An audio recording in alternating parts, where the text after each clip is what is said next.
İlk trimesterin sona ermesiyle biraz daha rahatlama hissetmen normal. Hamileliğin balayı dönemi diye adlandırılan ikinci trimesterde her şey yolunda gider ve hiçbir problemle karşılaşmazsın inşallah. Hamileliğe uyum sağladınız mı? Kendinizi nasıl hissediyorsunuz? Söylemek istediklerini yorumlarda benimle paylaşabilirsin. Sevgili anne, hamileliğin 10. haftasındasın. Gebelikte 10. haftada yeni gelişmeler neler diye merak ediyorsun. Farkındayım.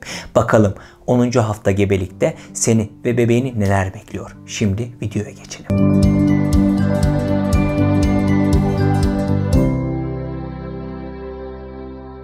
Merhaba sevgili anne adayları. Konuya geçmeden önce küçük bir hatırlatma yapmak istiyorum. Çoğu zaman hazırladığım içerikleri beğenerek izleyip bilgileniyorsunuz. Ama bu beğeni kalplerde gizli kalıyor. Biraz sonra anlatacağım konuyu da beğeneceğinizi biliyorum. O yüzden şimdi videoyu durdurup bir saniyenizi bile almayacak olan beğen butonuna bastıktan sonra devam edin lütfen. Şimdiden teşekkür ediyorum. Hamileliğin 10. haftasında bebeğinizin boyu yaklaşık 3-4 santim. Küçük bir kayısı kadardır. Ağırlığı 4-5 gramdır. Ve işte bebeğinizde yeni bir evrenin oluştuğu haftadasınız. 4. haftadan itibaren embriyo olarak gelişimini sürdüren bebeğiniz gebelikte 10. haftanın sonunda fetüs şeklini almış olacak. Fetüsün tüm organ ve vücut sistemleri yerlerini aldılar. Beyin ve omurilik ise tüm hamilelik boyunca gelişmeye devam edecek. Yol kesesi henüz tam yok olmamışsa bile göbek kordonu oluşmaya ve kan dolaşımını sağlama işlemini yerine getirmeye başlamıştır. 10 haftalık bebekte en heyecan verici gelişmelerden biri de böbreklerin artık idrar üretiyor olmasıdır.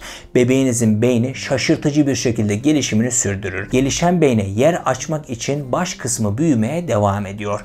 Bebek artık fetüse terfi ettiğine göre bazı riskler konusunda daha az hassastır. Bu haftadan itibaren doğumsal anormalliklerin gelişme ihtimali çok azalmıştır. Fetüste bazı basit algılama sistemleri gelişmiştir. Dokunmalara karşı reaksiyon verebilir. Hamilelikte 10. haftada kalp 4 odacıklı şeklini belirgin bir şekilde almıştır. Kalp dakikada 180 atım yaparak bir yetişkinin 2 katı hızda çalışır. Bebeğin göz rengini belirleyen iris tabakası oluşur. 9. haftada boyu büyümüş ve renklenmiş olan gözler 10. hafta gebelikte daha net olarak tanımlanabilir. El ayak bilekleri kasları gelişimini sürdürürken el ve ayak parmakları iyice ayrışmaya başladı ve bunları kolaylıkla hareket ettirebiliyor. Küçük parmaklarının tırnakları ve ayak tırnakları yavaş yavaş belirmeye başlıyor. Amniyon sıvısının tek görevi bebeğinizi dış etkenlere karşı korumak değildir. Bebekler amniyon sıvısını yutarlar ve bu sıvı bağırsaklardan geçip böbreklerinden süzülerek idrar olarak dışarı atılır. Bu sıvı değişimi en çok da akciğerlerin gelişimine destek olur. Sıvı alışverişi devam ettikçe amniyon sıvısı da sürekliliğini koruyacaktır. Bebeğin idrarı bu süreçte zararsızdır. Bebek organları gelişmeye devam ediyor. Bebeğin bağırsakları karın bölgesine doğru ilerlemeye devam ediyor. Çok yakında tamamen karnın içine girmiş olacak. Gebelik 10. haftada tiroid bezi çalışmaya başlıyor. Mide, dalak ve karaciğer yerlerini aldı. Karaciğer çalışmaya ve kan üretme görevini yapmaya başladı bile. Pankreas ve safra kesesinin doğum sonrasında kullanacağı sindirim fonksiyonları gelişiyor.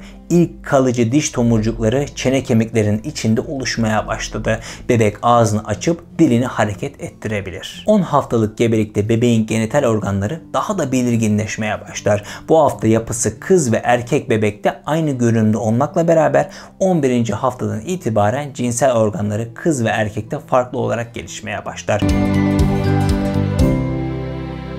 10 haftalık bebek anne karnında artık bir fetüs görünümündedir ve küçük bir insan formuna gelmeye başlamıştır. Yüzü daha belirgin görünür. Boynu uzamaya başlar. Bebeğin başı hala bedenine göre büyüktür.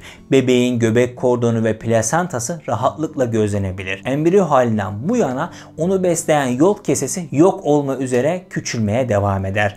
10 haftalık anne karnında bebeğin kulağının dış kısmı yani kulak kepçesi başının alt kısımlarında büyümeye başlamıştır.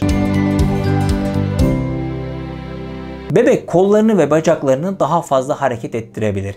Ancak anneler 10 haftalık bebeğin hareketlerini henüz hissedemezler. Anne adayları 18 ila 22. haftalardan önce bebek hareketlerini pek hissedemezler. Daha önce bebek sahibi olmuş olan anne adayları bu hareketleri daha erken hissedebilirler.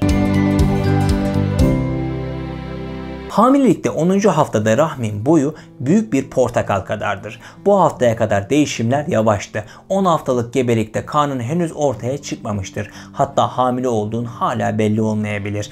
Yani henüz hamile kıyafetleri giymeye ihtiyacın yok. Fakat kendini içinde rahat hissettiğin, seni sıkmayan, gününü zorlaştırmayan kıyafetler giymeye özen göstermelisin. Vücutta artan kan hacmiyle birlikte kollarında ve bacaklarında şişkinlik hissetmeye başlayabilirsin. Bol su tüketmeye devam et. Hafif tempoda yürüyüşler yapmaya çalış. Mide bulantıları bu haftalarda bazı anne adaylarında hafiflemeye başlar. 10 haftalık gebelik belirtileri arasında yorgunluk, uykusuzluk hali yaşanabilir. Mide bulantıları da devam edebilir. Kabızlık oluşabilir, baş ağrıları olabilir. Sık idrar yapma gereksinimi devam edebilir. Baş dönmeleri ve fenalaşma gibi hisler gelebilir. 10 haftalık gebelikte kan hacmi artacağı için damarlarınız daha da belirgin görünmeye başlar. Bu hafta ile birlikte birçok konu hakkında duygusallaştığını fark edebilirsin.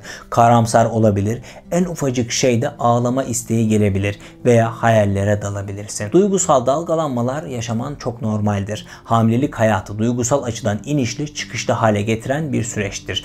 Bu konuda kendini asla kötü hissetme. Duygularına izin ver. Onları kontrol etmeye çalışmak yerine akışına bırak ve her hissinin tadını çıkart.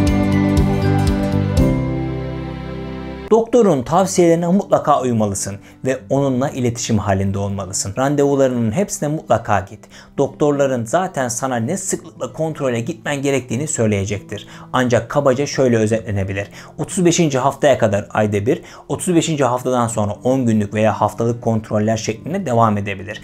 40 haftayı aşan hamileliklerde doktorların yönetim şekli farklı olsa bile haftalık kontrollerden daha sık 2-3 günlük kontroller uygun olabilir. Eğer masa başı bir işte çalışıyorsanız kan dolaşımınızın sağlıklı olabilmesi için birkaç saatte bir 10 dakika aralar vererek yürümeye ve hareket etmeye çalışın. Aksi halde basur ve varis gibi sorunlar yaşayabilirsiniz. Gebeliğin 10. haftasında kan şekerinizdeki ani düşüşler veya yerinizden hızlıca kalkmanız gibi sebeplerle ani baş dönmeleri yaşayabilirsiniz. Baş dönmelerini azaltmak için yanınızda midenizi bastıracak yiyecekler bulundurun ve bunları ara sıra atıştırın.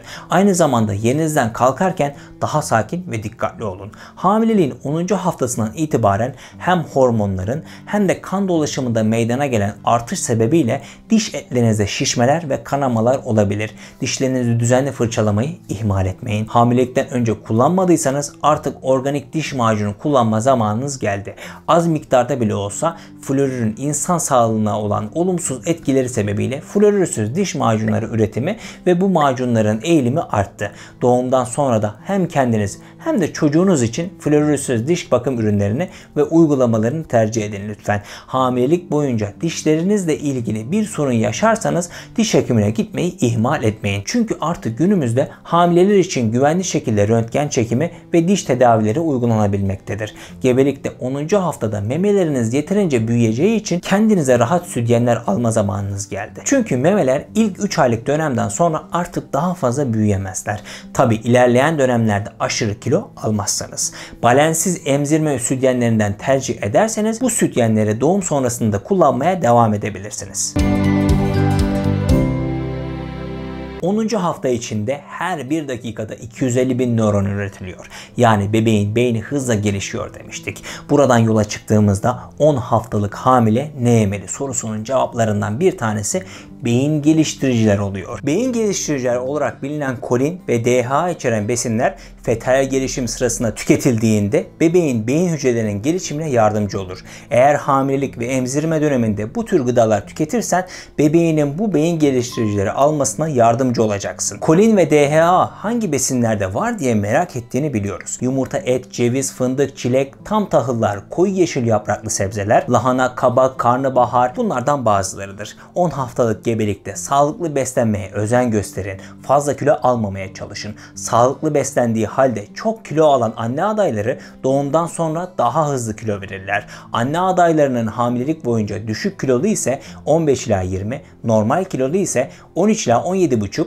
Normalden fazla kilolu ise 7 ila 13 kilo almaları normal olarak kabul edilir. Son yıllarda yapılan bir çalışmaya göre normal kilonun altındaki annelerin çinko ağırlıklı besinler tüketerek normal kilolu bebek dünyaya getirebilecekleri belirtilmiştir. Bu konuda doktorunuza da danışmayı ihmal etmeyin. 10. haftayı geride bıraktık. Hamilelikle alakalı diğer videolara sonda çıkan kartlardan gidebilirsin. Videoyu beğendiysen beğenmeyi, yorum yaparak geri dönütler sağlamayı unutma. Bu kanalı izlenmeye değer bulup hemen şimdi buradan abone olduğun için teşekkür ederim. Bir sonraki görüşmemize dek sevgiyle kalın. Her iş nasibine, her nasip ise vaktine esirdir. Zaten vakit geldiğinde bu videolar senin karşına çıkacaktır.